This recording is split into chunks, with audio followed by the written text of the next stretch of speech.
E a República de Veneza foi ruim para os seus cidadãos, para os vênetos? Será que ela, né, assim como faz parte de uma pergunta dos nossos inscritos. Um dos nossos inscritos deixou uma pergunta muito legal para a gente fazer um vídeo, né? Ele diz assim: gostaria muito de poder entender quem de fato mais prejudicou a República de Veneza no seu fim, se foi a França, a Áustria ou a própria República que já castigava seus cidadãos. Bom, vamos ver direitinho isso aqui, como acontece. Eu já agradeço a sugestão, né, da pauta do vídeo. A pessoa usa aqui o arroba WorldCryptoNow, então gostaria de agradecer muito. E é bem provocativo isso, né? Será quem prejudicou mais? Foi a própria República de Veneza, que prejudicou seus cidadãos lá no final, ou a França, a Áustria, e talvez ele tenha esquecido de colocar ali a Itália. Mas eu entendi que ele está querendo falar daquele final ali antes da Itália. Vamos estudar um pouco mais esse vídeo aqui e separar também certas coisas para a gente acabar não interpretando mal, né? Antes disso, curte o vídeo, se inscreve no canal, não esquece de ativar o sino das notificações. Caso você queira apoiar o canal Língua Mária, é possível fazer parte aí do clube de membros, tem conteúdo exclusivo. Também para você que é descendente de vênetos, tem bastante música em língua vêneta, música com tradução, né, com legenda em vêneto, enfim, vai ter vários conteúdos, mais um documentário que está sendo preparado, também vai lá para o clube de membros, né, com mais episódios, tem muita coisa bacana para vocês. Começamos aqui, olha só o que acontece, vamos tentar responder isso, só que para responder de forma honesta sobre quem mais prejudicou os vênetos, né, quem mais fez mal aos vênetos, a gente vai precisar separar o mal institucional, que é o fim do Estado, né, e o mal humano, que é o sofrimento da população. Bom, antes disso, é necessário entender que a ideia de que a República de Veneza proporcionou um certo ali castigo aos cidadãos é muitas vezes fruto de uma narrativa posterior, né, especialmente do século XIX, para justificar de fato a conquista e a unificação italiana. Ele é uma narrativa que foi herdada de Napoleão Bonaparte, aliás, né, pelos revolucionários, quando eles tomam a República de Veneza, eles vêm muito forte com essa narrativa. Afinal de contas, sempre essa é a narrativa do invasor, né, que a população, além daquilo, de outras coisas, ele sempre vai falar que a população está sofrendo e não sei o que e tal. Muitas vezes a população está, e outras não é bem assim, a gente precisa analisar. Então, essa narrativa que a República de Veneza, até mesmo no final, era péssima para os seus cidadãos, ela tem certas nuances, tá?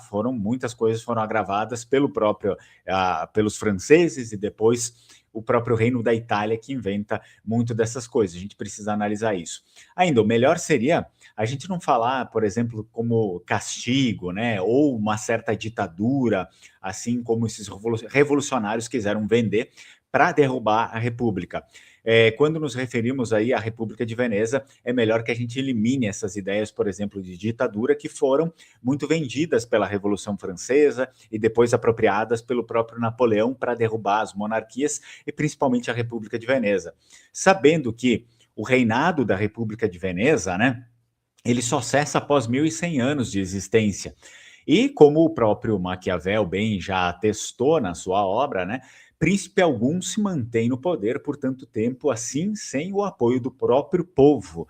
Então a República de Veneza por diversas vezes foi atacada por parte dos inimigos, quase foi inteiramente desmantelada pelas potências europeias, isso não foi só uma vez, por exemplo na Batalha de Cambrai, quando todos se uniram para tentar derrubar a República de Veneza, mesmo assim ela continuou de pé. É óbvio, continuou de pé ali, com problemas, com ataques, feridas e depois foi se recuperando. Mas, caso houvesse uma insatisfação popular em relação ao modo de governo da República de Veneza, certamente ela não teria durado todo o tempo aí que durou, pois a gente sabe que uma população descontente, ela une-se facilmente ao invasor, né, para derrubar esse regime do governo que está imperando, né? E como sabemos, os invasores ao decorrer da história vêneta não faltaram. Em vista disso, dizer assim que a República de Veneza castigava os cidadãos em qualquer período da história acaba soando um pouco exagerado. A gente precisa cuidar um pouco disso, tá?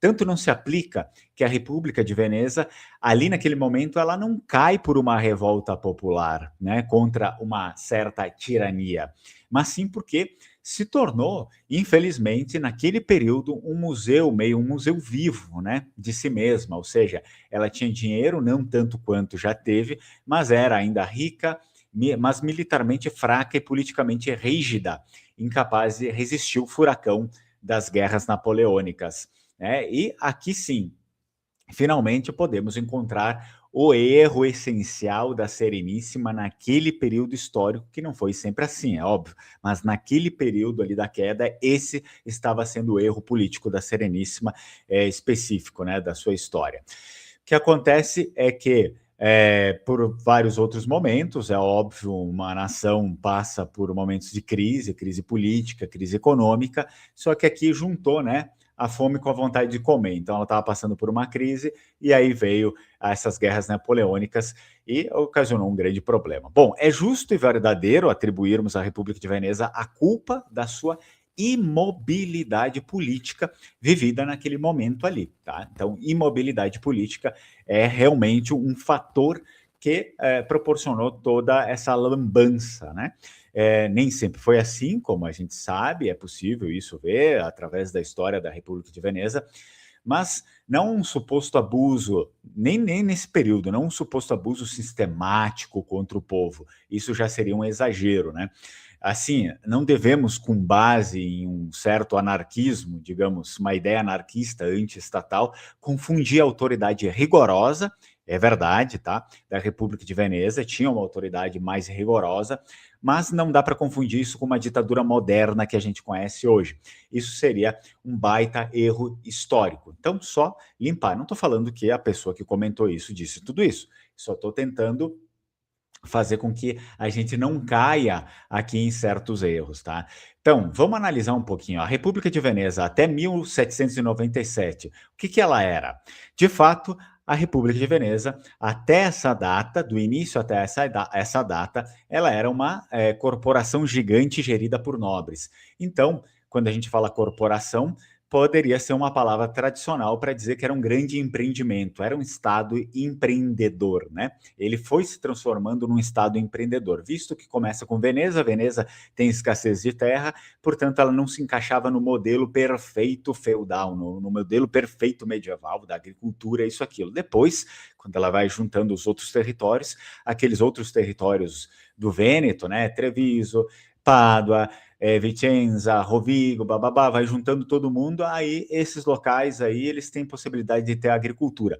Mas o início, Veneza em si, né, que se livra do poder bárbaro, então ela não tem essa quantidade assim de terra para se fortalecer com a agricultura, eram ilhas ali e tal que se uniram, e ela precisou ir para fora, precisa ir para fora e ter uma mentalidade que foi desenvolvida, a mentalidade do comércio, da corporação, né, do Estado empreendedor, e querendo ou não, quando todo outro restante do Vêneto é unido de volta, porque a gente precisa entender que o Vêneto já era unido desde antes do Império Romano, essa região, né, com os Vênetos antigos. O Império Romano veio, os Vênetos passaram a fazer parte, né, por um tratado ali, começou a fazer parte politicamente do Império Romano, e aí só depois, na queda, né, quando começa a Idade Média, a queda do Império Romano, é que existe esse sequestro, né, pelos lombardos, principalmente, das regiões vênetas, e Veneza vai juntando tudo de volta, tá? Então é essa a mentalidade.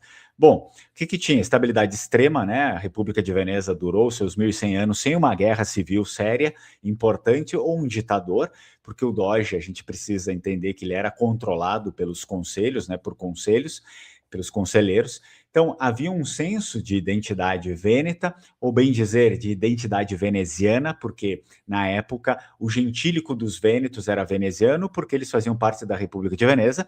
Isso significa que um trevisano, um paduano, um vicentino, ele poderia, né, continuar com esse gentílico do seu local, mas quando ele falava sobre nação, ele não era nada disso, ele também era veneziano, tá? Para fora também, os turcos, quando faziam guerras, eles diziam, lá vem os venezianos, não significa que naquele navio que estavam, nos navios que estavam chegando, os vênetos, eram só venezianos, aqueles que eram de Veneza, da cidade, até mesmo porque daí não se teria um exército só com cidadãos de uma cidade só, né?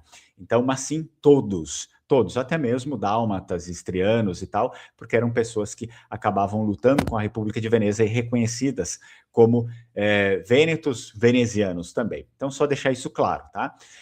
E existia assim um orgulho nacional fortíssimo, então a população gostava de ser e fazer parte daquele Estado nacional chamado República de Veneza. O bem-estar social era garantido por um sistema chamado Scole, que eram as escolas, né, significa escolas, só que elas funcionavam como sistemas de previdência também e saúde para os trabalhadores, principalmente. Então eles já tinham isso, que era uma visão até um pouco mais avançada para a época. É claro que daí a gente vai ter certas desvantagens, a gente nunca deve romantizar o extremo e dizer que tudo era perfeito, não é assim que funciona. Nos dias de hoje não é assim, nunca foi assim. Então, a desvantagem que a gente pode ter para aquele período é um pouco da rigidez social, certamente, né? Se você nascesse pobre, assim, os livros vão dizer que se nascesse pobre nunca teria poder político. Só que isso aqui também era assim, funcionava assim e pior em outros países, em outros reinos funcionava muito pior, né? Esse problema. Só que de fato esse é um problema, meio problema na República de Veneza, porque ela era diferente dos outros reinados, né? Por quê? Porque apesar dessa rigidez social comum que acontecia naquela época, como ocorria em toda a Europa e no mundo inteiro, me arrisco a dizer, né? Havia algo que não existia em outras nações. A liberdade comercial, que era uma marca registrada da República de Veneza. Vocês lembram que eu falei que era um Estado empreendedor, né? Então, um cidadão com disposição a riscos, ele podia, sim, por seu próprio empenho e muito esforço, tornar-se, por exemplo, um mercador ou um grande empresário para a época, né? Não precisava ser um mercador, mas um grande produtor de algo que tinha bastante demanda, e com o tempo a depender, né? A depender da sua relevância, dos seus empreendimentos, da sua relevância social também para a comunidade, porque uma pessoa que empreendia, que empregava muitas pessoas, acabava se tornando também de fato importante. Ele podia atingir a nobreza, né, dependendo de quanto ele tinha e qual seria o momento certo para ele agir. Bom, atingindo a nobreza, você podia finalmente fazer parte da política, né? Da política. Isso ocorreu por diversas vezes na história dos Vênetos, diferente do que acontecia em grande parte aí dos feudos e tal, né? Então, mercadores bem-sucedidos ganharam títulos nobiliárquicos, e empresários bem-sucedidos também ganharam, famílias ganharam esses títulos, como foi o caso famoso da família Vendramin. A família Vendramin tem um caso bem famoso que a gente pode destacar. Originalmente, os Vendramin não eram nobres, nem venezianos, ou seja, eles não eram naturais de Veneza, da capital Veneza. Eles, eles eram, na verdade, trevisanos, tá? Os Vendramin, que são vênetos também, mas não são da cidade de Veneza. Eles são lá da província, hoje chamada província de Treviso, o que desmistifica outro mito que diz que só os cidadãos da capital, só os cidadãos que nasceram venezianos de Veneza é que comandavam a república. Essa é uma grande mentira também, né? É algo não verdadeiro, portanto. Os Vendramin, eles eram, então, trevisanos, cidadãos comuns que enriqueceram enormemente através do comércio, especialmente na produção e venda de sabão, óleos e no comércio com o Oriente Médio. Então, depois, diferente de outros lugares, a República de Veneza, especialmente em períodos de crise, como guerras, né, enfim, esse tipo de crise aqui que precisava bastante recurso, seja dinheiro, seja homens e tal, a República abria o seu Libro d'Oro, que significa o quê? O seu livro da nobreza. O que eles faziam?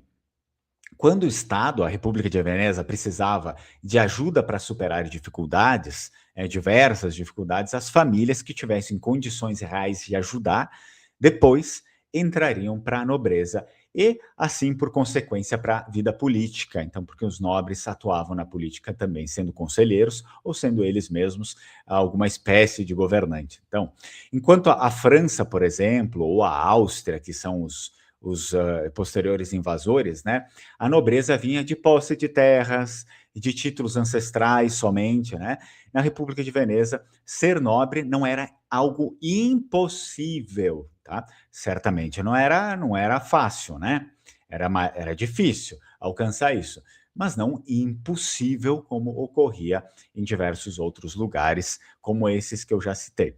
Pode ser que sua família ali iniciando, né, uma vida de negócios, né, de empreendimentos, pode ser que na sua geração talvez ainda não se alcançasse a nobreza, né? Pode ser que você viesse a morrer, mas talvez lá com seus filhos ou seus netos, né, a depender da riqueza acumulada com o tempo e do período vivido, isto é, alguma crise, alguma guerra, então era possível que ali finalmente a sua família, né, finalmente ascendesse à nobreza e o comando da República de Veneza. Isso é tanto verdade que os Vendramin saíram, né, essa família Trevisan, eles saíram do status de cidadãos comuns de Treviso, isso é, eles eram parte da plebe, né? E em 1400, 400 elegeram o doge Andrea Vendramin. Andrea Vendramin, eles conseguiram eleger o doge, ou seja, uma família que saiu da plebe, né? Da plebe saiu por industrialização, digamos, né? Por produção, comércio, enfim, e eles conseguiram ascender à nobreza e depois, em 1400, elegeram um membro da própria família, o Andrea Vendramin. Tá? Aqui é necessário que, aí a gente já se questiona também se era mais fácil uma família lá eleger um doge por esforço próprio na República de Veneza, ou se é mais fácil você hoje aí abrir um empreendimento, enriquecer e eleger o presidente do Brasil, né? Que saia da sua família. Então coloca isso aí na conta também. O maior problema, agora retornando da República de Veneza, no momento anterior à queda, então, de fato, foi o comodismo político, né, da maioria dos seus governantes. No fim, o Estado se recusava a investir em defesa nesse período aqui, acreditando que o dinheiro e a diplomacia comprariam a paz para sempre, o que a gente sabe que não é verdade, tá? Então, esse foi o grande erro desse momento político. Repito, República de Veneza não era assim, não pensava assim, mas essa era a condução da grande parte dos políticos que estavam ali naquele momento. Então, esse comodismo aqui, ele foi considerado, sim, ele é considerado um mal institucional, um mal institucional. Os políticos da República daquela época prejudicaram, assim, o seu povo por não agir, ou não agir efetivamente, tá? Nesse momento aqui da história. Mas não existia uma tirania, não existia uma ditadura, nem nada disso. Então, as pessoas não passavam fome ali naquele período. É óbvio que pessoas que tivessem dificuldade não está livre em lugar nenhum. Não tem paraíso na Terra, né? Mas não é comparado àquilo que viria depois. Então, existia um Estado ali que, na medida do possível, cuidava das coisas das pessoas, tá? Agora, finalmente chegamos, então, a esse fator prejudicial contra as pessoas, que é o mal humano, né? A gente falou desse período da República, antes da queda, que eles faziam o quê? Um mal institucional por comodismo político. Agora vem o mal humano, feito contra as pessoas, deliberadamente contra, que é o quê? A França de Napoleão Bonaparte. Então, se a gente medir o mal por violência, roubo e humilhação, Napoleão vence disparado, né? Qualquer um. Ele prometia o quê? Liberdade e entregava pilhagem, né? O saque da República de Veneza foi um dos maiores de toda a história. Ele derreteu tesouros feitos em ouro, por exemplo, aquele barco institucional do Doge, o Bucintoro, que quando o Doge era eleito, ou ele fazia, enfim, o esposalício com o mar, ele andava naquele barco ali, né? Era uma figura importante para a República de Veneza, aquele barco era todo feito de ouro. Então, roubaram o maior tesouro institucional da República, roubou milhares de manuscritos e obras de arte, que muitas delas que estão lá no Museu do Louvre não são francesas, né? São obras roubadas, muita coisa foi devolvida, outras estão lá, então os franceses na Europa, eles sempre, depois de todo esse período, eles sempre foram reconhecidos como grandes ladrões, né? E destruiu, por óbvio, a Marinha Vêneta, destruiu por completo, né? O chamado arsenal. Bom, isso ocasionou um impacto desastroso no povo, foi muito prejudicial. Isso foi prejudicial realmente ao povo, né? Pela primeira vez em séculos, os vênetos viram fome e desemprego em massa, porque a economia baseada no porto foi paralisada pelas guerras napoleônicas, e não eram só, claro, os mercadores que dependiam do porto, né, da logística, o interior do Vêneto também, porque o interior acabava escoando a produção agrícola ali e ele dependia desses portos abertos, portos ativos. Então, Napoleão, a gente não pode esquecer que ele tratou a população como gado em uma negociação imobiliária com a Áustria. E aí depois a gente vai ter esse vilão indiferente, que é a Áustria. A Áustria não foi cruel por sadismo, mas por ser um corpo estranho ali dentro. Então o governo de Viena transformou a República de Veneza de uma capital mundial em uma cidade de periferia, ou seja, deu um pouco a cara da Veneza capital, por exemplo, da Veneza capital de hoje, que é o quê? Parece sempre aquela coisa meio velha, cansada, né, que precisa de muita reforma e ninguém bota a mão. Então, foi aqui, começou aqui. A Áustria começou a fazer essa coisa, só cobrar e não investir em nada. Então, o porto, por exemplo, de Trieste, na atual Itália barra Eslovênia, foi favorecido em detrimento dos portos que existiam da República de Veneza, principalmente os portos da capital Veneza. Então, o que aconteceu? Os austríacos, principalmente, eles começaram a sucatear a economia vêneta, desviando todas as suas rotas, né, a sua logística, desviando toda a sua importância comercial para outros lugares que mais favoreciam a Áustria. Tá? Então, novamente, sob a Áustria, o que a República de Veneza empobreceu, não se tem nem ideia, né? Empobreceu de vez mesmo. Aquilo que Napoleão tinha feito, a Áustria já deu seguimento também. Então, o Vêneto inteiro sofreu, e a capital, por exemplo, Veneza, perdeu drasticamente a sua população nesse período. E a cidade começou a literalmente desmoronar fisicamente por falta de manutenção. Tá? Então, esse aqui, o mal, né, aqui ele foi a decadência econômica e a opressão cultural austríaca. Depois a gente tem um outro grande vilão, né, que é preciso ser citado, que é a Itália. Então, a gente, desde esse período aqui, o Vêneto não é Itália, ele faz parte da Península Italiana, assim como Portugal não é Ibéria, mas Portugal é um país que fica na Península Ibérica. Vêneto era a República de Veneza, que fazia parte da Península Italiana, assim como todos os demais aí, tá? Então, esse aqui é o ponto mais polêmico da unificação italiana. A unificação do Vêneto à Itália, do antigo território da República de Veneza à Itália, foi, na verdade, uma anexação e não uma unificação. Foi uma anexação militar. Tá? Onde é que a gente consegue encontrar o mal aqui? Quando o Vêneto foi anexado à Itália em 1866, foi o último pedaço a ser anexado à Itália, assim, oficialmente, nesse movimento do Risorgimento, né? O sistema fiscal italiano era muito, mas muito mais pesado, agressivo e violento do que o austríaco, né? Era um sistema fiscal canibal, né, para pagar todas as despesas deles, para fazer uma nova burguesia, uma nova elite italiana, para sustentar tudo que eles queriam fazer. E enriquecer, principalmente, né, aqueles que haviam feito toda a algazarra ali. Então, a pobreza, ela se torna, nesse momento aqui, com anexada à Itália, né, o Vêneto anexado à Itália, a pobreza se torna tão extrema que ocorreu ali a grande imigração. Vocês são frutos disso.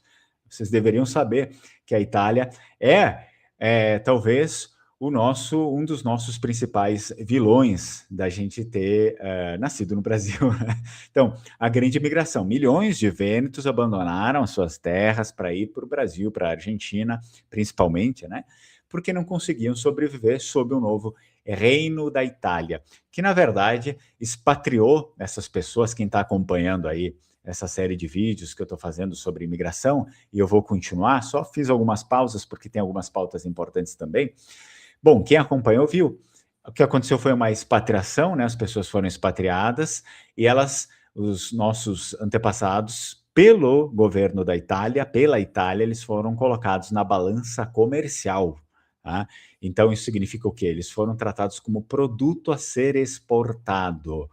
Se Napoleão ele deu o Vêneto à Áustria por conta de um armistício, né, por um pacto de paz, da França com a Áustria, a Itália vendeu os vênetos como escravos para outras nações. Vendeu como produto.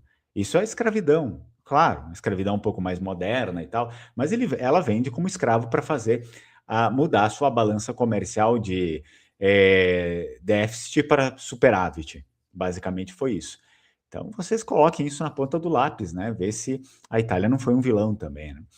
Bom, se o mal ele é medido pela expulsão das pessoas, né, de suas terras por fome, a unificação italiana causou um dano social profundo e que continua causando uma coisa assim terrível até os dias de hoje. Por exemplo, todo esse problema, né, demográfico, eu sei que outros países sofrem disso também, mas a Itália é um dos países mais agravados dentro da Europa, e esse problema ele se tornou tão agravado também justamente por conta de toda essa movimentação que foi feita, né? Todo esse fluxo migratório, essa venda de pessoas básica, literalmente o que aconteceu foi isso: botar as pessoas como produto comercial para ser exportado, e hoje em dia o que eles estão lá, claro, toda a política que surgiu posteriormente, toda a condução da própria Europa e da Itália em si, acabou prejudicando também, né, essa parte da demografia social. Mas esse também foi um grande fator para que eles vivessem esse período intenso de queda na população, enfim, de queda econômica que não evolui e que cada vez mais vai se apresentar negativamente, né? Infelizmente é isso que vai acontecer, porque não tem como mudar essa trajetória, a não ser que você faça mudanças profundas e drásticas e que passe por movimentos dolorosos, e, enfim, né? Ou, enfim, não sei, né? Mudanças culturais, alguma coisa nesse sentido aí. Muito bem? Antes de eu ler aqui os comentários, agradeço a todos vocês por estarem aqui assistindo, acompanhando. Nós temos aqui o nosso inscrito, né, que comentou ali, eu vou ler o comentário dele, tenho uma grande curiosidade para saber o que ele achou também. Então, mais uma vez, é claro, eu fiz o vídeo, agradeço, né, ele colocou essa pauta, bem legal da gente explicar, é só para a gente sempre fazer essas reflexões e às vezes não cair, talvez, em certos pensamentos, mas com certeza, né, naquele período ali, a República de Veneza, por aqueles políticos, estava imóvel, e esse foi um dos principais erros. Se ela não estivesse imobilizada por esse pensamento diplomático, e olha só, muitas vezes, quantos governos hoje em dia não estão, assim, às vezes, cegos por achar que a diplomacia vai resolver tudo. Não que não se tenha que ter diplomacia, óbvio, tem que ter diplomacia, mas às vezes não é só diplomacia, pode ser que você tenha alguém ali tentando te atacar e você está querendo viver só de diplomacia. É preciso ter uma diplomacia, mas ao mesmo tempo fazer investimentos necessários, por exemplo, aqui, investimento militar, porque nem todo mundo quer negociar. Alguns, infelizmente, vão querer tirar as coisas à força, então você vai ter que estar pronto, não para matar, né?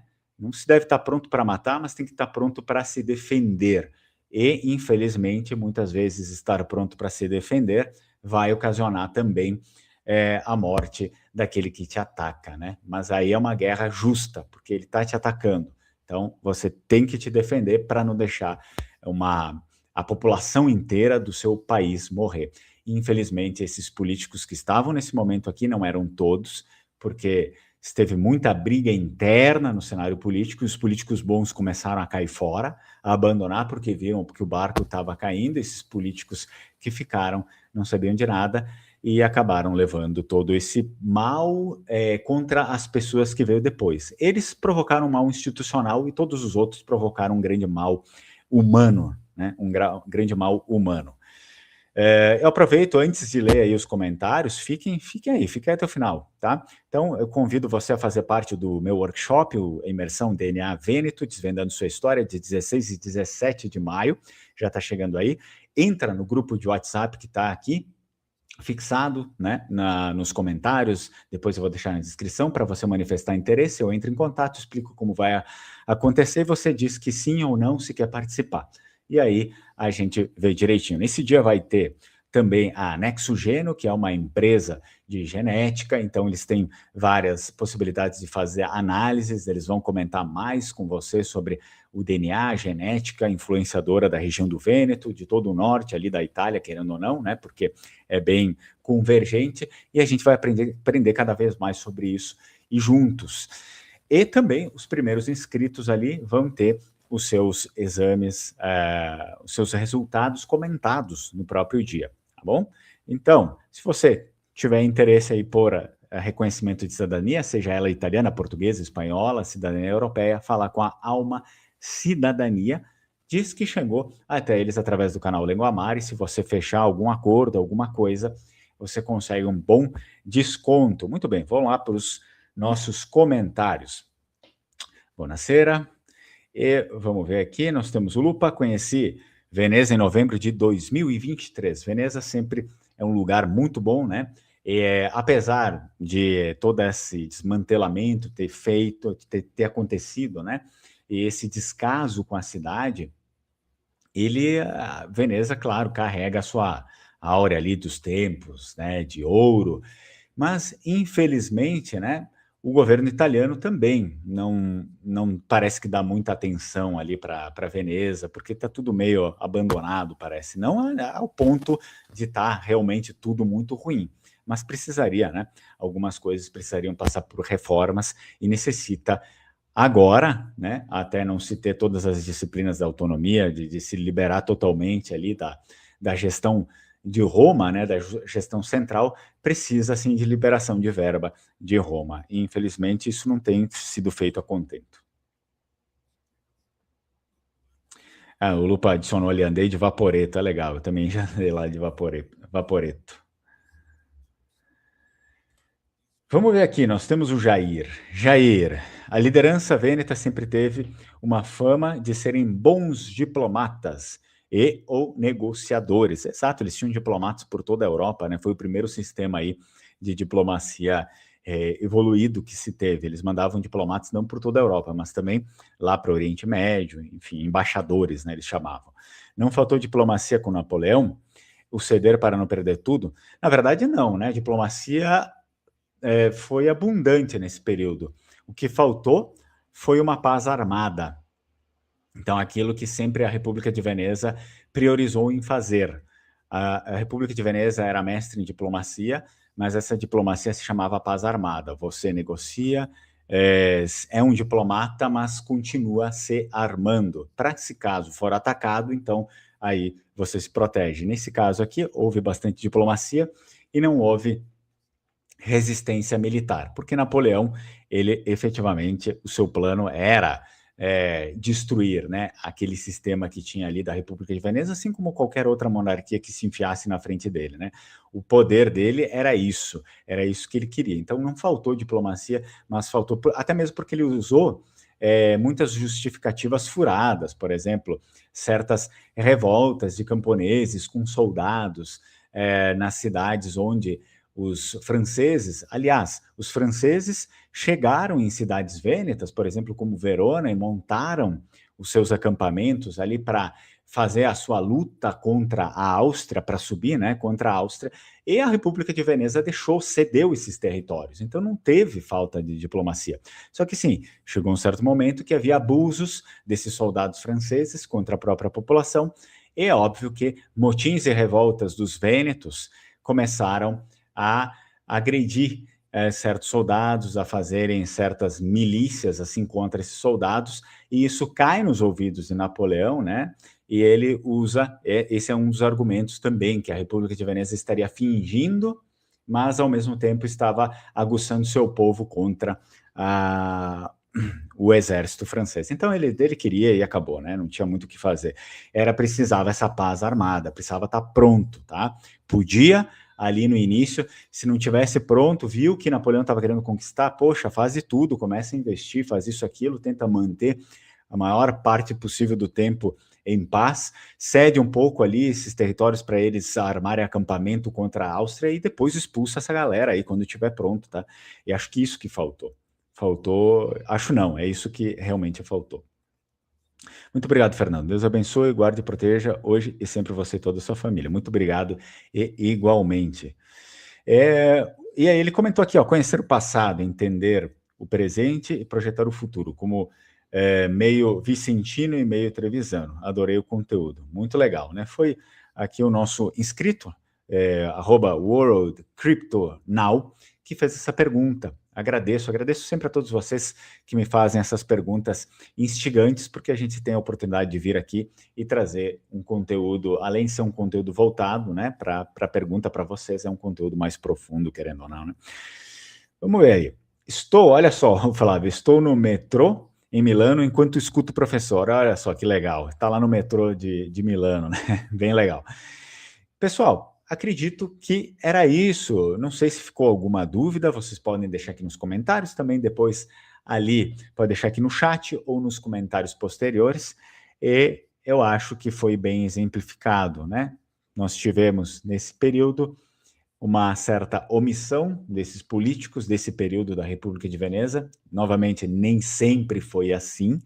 A grande parte da história, os seus 1.100 anos, durou porque se fazia paz armada, justamente com essa noção. É importante negociar, mas tem que estar preparado, né? Tem que estar preparado para o que vier militarmente, porque os outros não têm pena. E nesse período faltou isso, faltou essa paz armada, o que ocasionou um mal institucional que entrega a população para os outros, né? Então isso, toda a nação está correndo o risco de cometer esse erro. E os demais fizeram um mal pessoal, não? Um mal humano para as pessoas, tá? Então, agradeço a audiência de vocês e nos vemos na próxima. Tchau, tchau. Strucom.